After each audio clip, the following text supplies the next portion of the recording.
Infiniti has renamed pretty much its entire lineup last year, so you're fully excused if you don't immediately know what the 2015 Infiniti QX80 is. Replacing the QX 2 years ago, which was previously called the QX56, Infiniti's full-size luxury SUV has gone through more names than Candlestick Park. But once you get past its initially confusing moniker, you'll realize the QX80 is a pretty appealing sport utility. So, let's go ahead and check out this 2015 Infiniti QX80. Now, as far as styling on the car goes, you can really tell this is a QX by the bulbous and aggressive front end and how the hood just rounds out. And I really do like the new headlight design as well as the LED daytime running lights. It gives it even a much more modern look this time around. Now there's also several new technologies that you can get for the 2015 model year. They include high beam assist and predictive forward collision warning. And all of these technologies that they are adding and all of these updates are to keep on par with the competition, including the new 2015 Cadillac Escalade, the Lexus LX, and the BMW X5, as well as the new Range Rover too. Now here's the key fob design for the vehicle, typical Nissan Infiniti key here. You have your remote engine start, your lock, unlock to release your tailgate, and then your panic button. Pretty standard stuff here.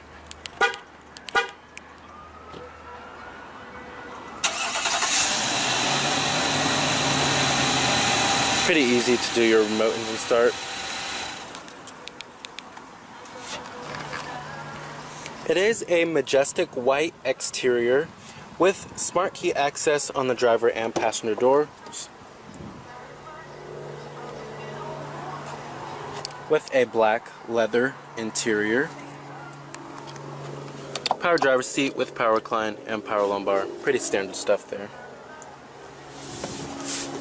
Now stepping on into the vehicle has a pretty high step in height, but that's to be expected when you buy a traditional full-size SUV like this. Pretty much every vehicle in the class has a pretty high step in height. Now you do have push button ignition, of course. Just put your foot on the brake, hit the button to start.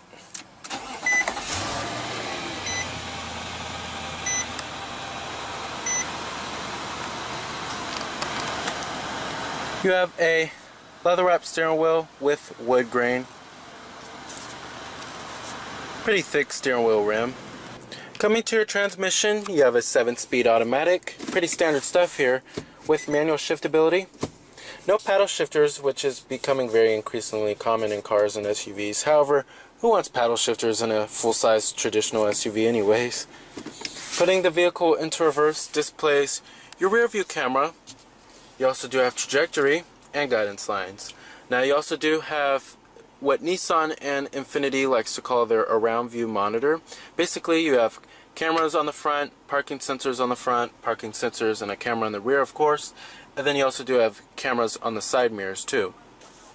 And you can actually change the different views.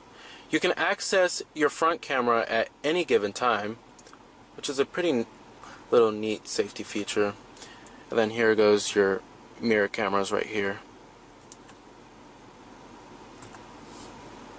But like I said, you can change the different views, which is pretty neat.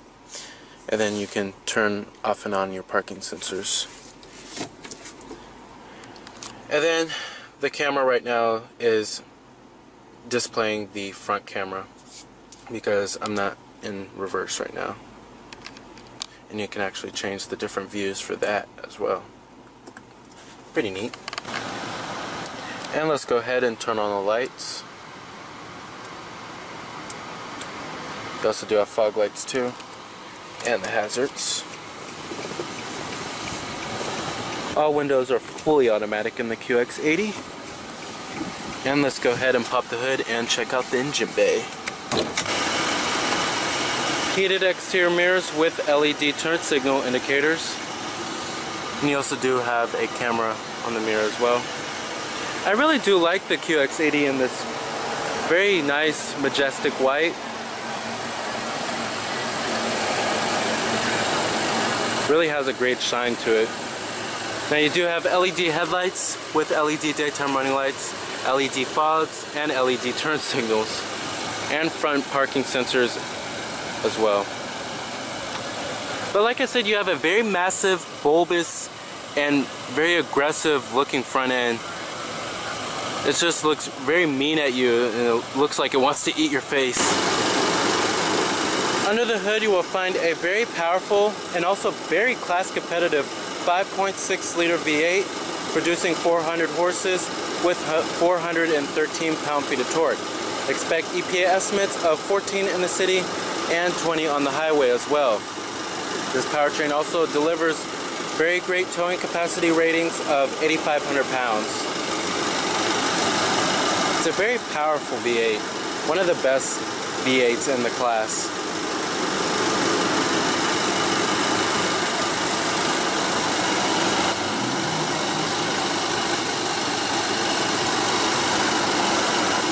Mated with the 7-speed automatic transmission, it makes for a decent, responsive pair. Now this powertrain also provides plentiful amounts of power for your daily commute and when you're hauling the kids around.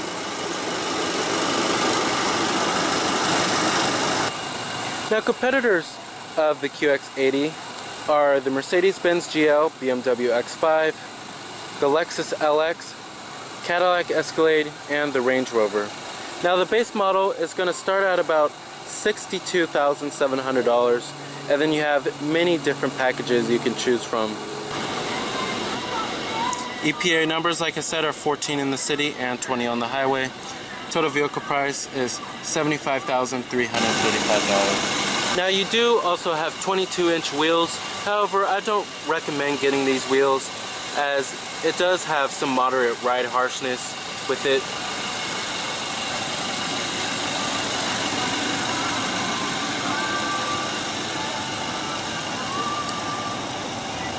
Coming to the rear, basic stuff here.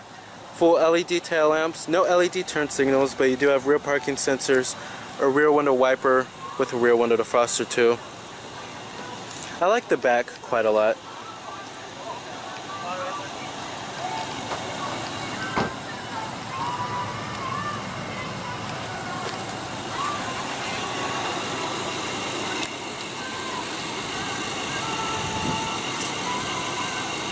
And you also do have a roof rack on the top.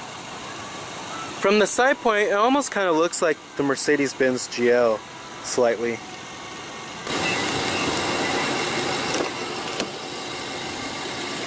Power windows, door locks, power mirrors, power folding exterior mirrors. Nice soft touch armrest with stitching. And soft to the touch on the mid and upper door panel too. You also do have memory seat settings for 2 people. Alright, and let's go ahead and see how that monstrous V8 sounds.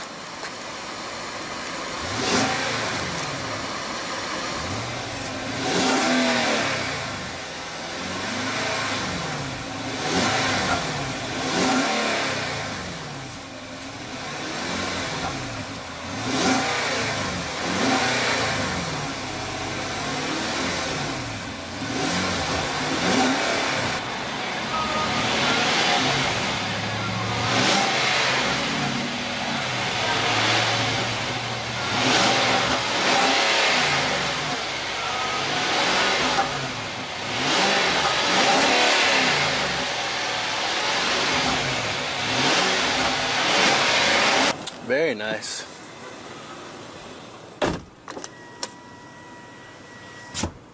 Now, as far as build and materials go inside of this vehicle, it's exquisite, of course. You have nice soft touch materials up on the dashboard. Everything is almost wrapped in a nice stitching, as you can see here. There's a lot of stitching going on here. And you have stitching up here. Everything is pretty much the highest of quality. This is a really nice cabin here and pretty stylish too. Coming to your controls over here, over on the left right here you have your steering wheel mounted audio controls, your Bluetooth voice recognition, and then you can change your different media source too. Over here you have your cruise control, your forward emergency braking, and then over here you have your technology button, which turns on and off if you want safety technologies on, like your blind spot monitoring system. Coming up here, you have your auto dimming rearview mirror with garage home link, pretty standard stuff. SOS safety connect, your sunglass container, and then your sunroof.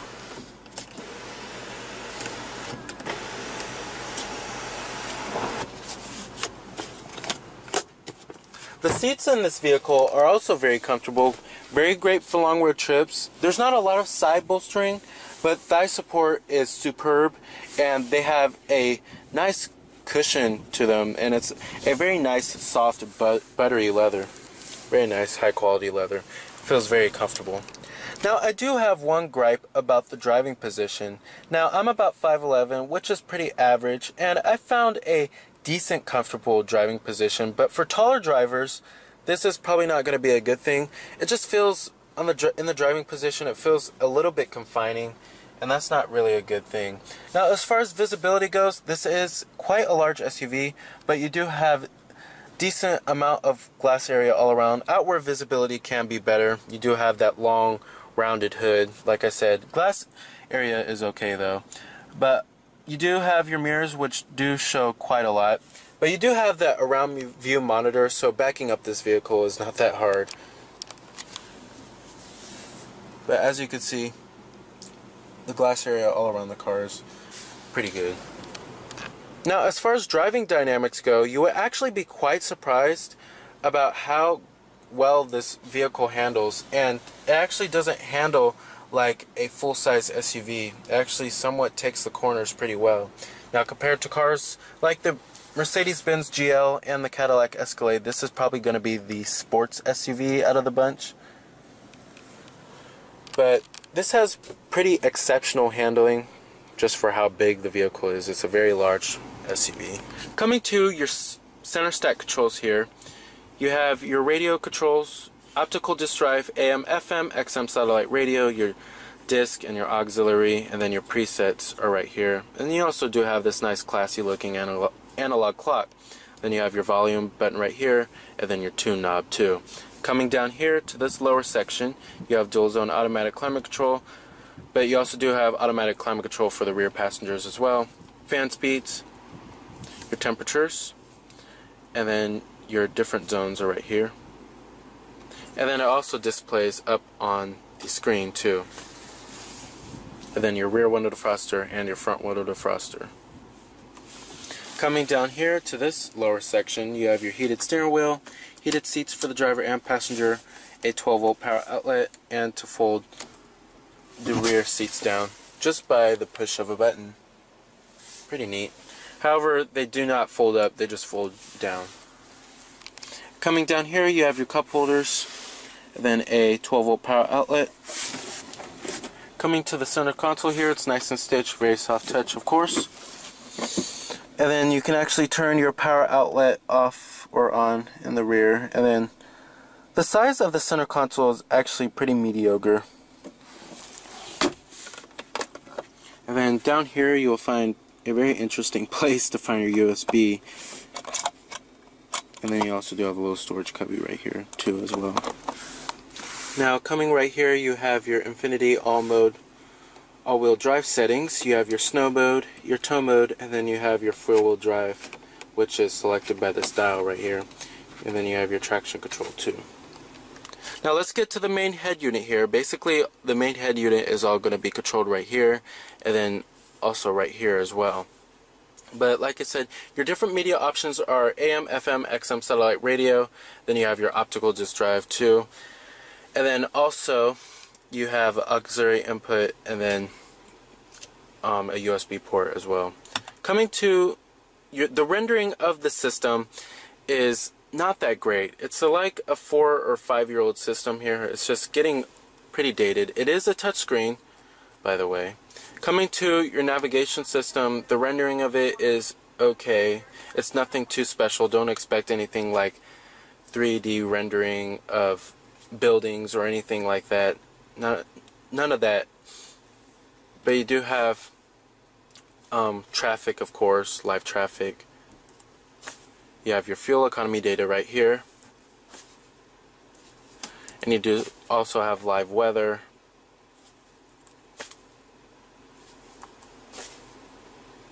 You have a temperature map. It's pretty cool. Your weather map. You can do a local map or actually a national map. Warnings map. It gives you all the warnings. Road condition map.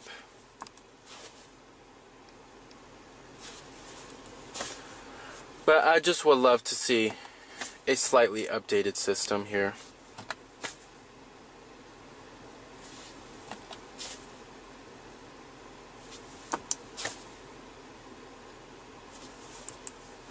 You also do have a day and night mode too. You can change the brightness. No destination and has over been here set. you have your Infiniti connection.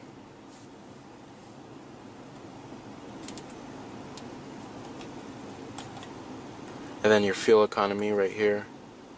Average MPG, all that good stuff. Your tire pressure. Traffic info, weather info, maintenance. And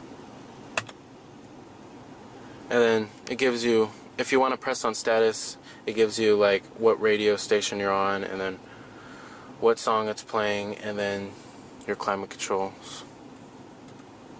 Like what the temperature is for your climate controls, and then the fan speed too.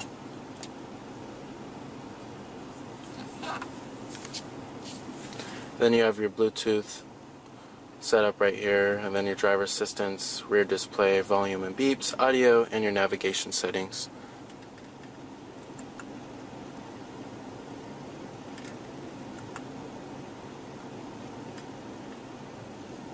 You can turn your backup collision intervention off or on, or your forward emergency braking. And your different audio settings. And like I said, you can access your camera at any given time. Coming over here, you have your power door off and on button, and then your adjustable headlights. Over here you have your mute button if you want to get rid of all the warning sounds for your safety technologies. And then you have your power tailgate. And then over here you have your backup intervention. Now your blind spot information will actually display right there if someone's in your blind spot. And then you also do have a power tilt and telescopic steering wheel, which has a decent range of adjustment here. Coming to the gauge cluster here, I like these gauges for the most part. And then basically for your center screen right here, the controls are right here, and then on this side as well. And basically it's going to show you all your vehicle information. You can change the brightness of the screen. It gives you your average MPG, then your range, your outside temperature, all that basic stuff. Your maintenance, like your oil, your filter, and your tires. All of that good stuff. I don't really like this little center screen here. I would like to see a TFT display. But like I said, you can't change the brightness of it. Alright, and let's go ahead and shut down the QX80. Let's go ahead and check out the rest of the vehicle, including the rear seat passenger space as well as the trunk capacity. Power tailgate.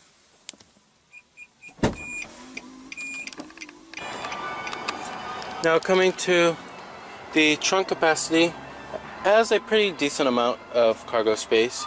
You have your 12-volt power outlet right here. The rear seats also do fold down with the push of a button. It's actually kind of slow, I have to say.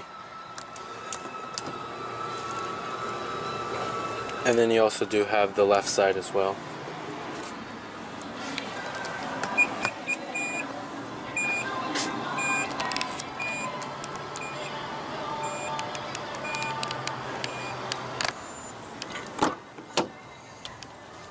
Material and build quality does follow through in the rear, so very nice soft touch materials with nice stitching all around.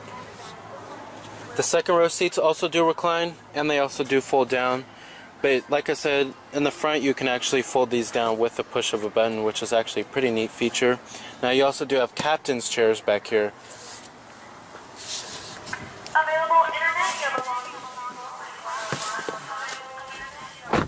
Now sitting back here, You actually have the theater package, which comes with dual 7-inch monitors.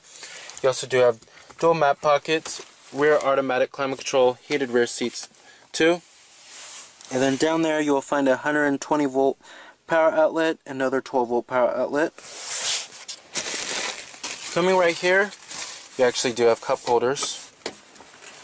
And then storage as well. Very large center console. It's larger than the front.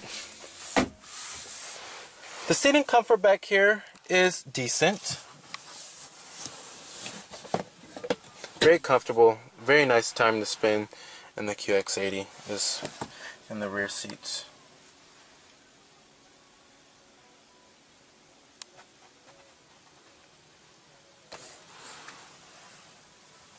Alright.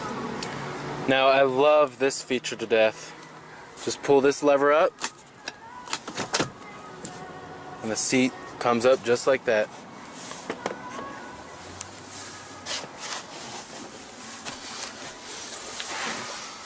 They really need to include that in more SUVs. Makes it very easy, very accessible inside into this third row. Now sitting back here, I recommend only small children to sit back here, but now I love this feature because it makes it very hassle-free to get into the third row, and I think every SUV needs that. Now sitting back here, it's actually not too shabby, and it's not as bad as I expected it to be. The thigh support is still pretty bad back here. That's with any SUV pretty much that has third row seating. But the legroom isn't half bad, I have to say. I'm about 5'11", and I think adults can fit back here okay for short distances only. I wouldn't recommend an adult going on a long road trip in this car if they're sitting in the third row. This is recommended only for small children, but it's actually not half bad. Now coming right here, you have your button to actually recline your third row. Pretty interesting feature here. And then you also do have your cup holders right here. And you also do have the same button for the other side right here. Like I said, I just love that feature. Full power passenger seat with power recline and power lumbar too.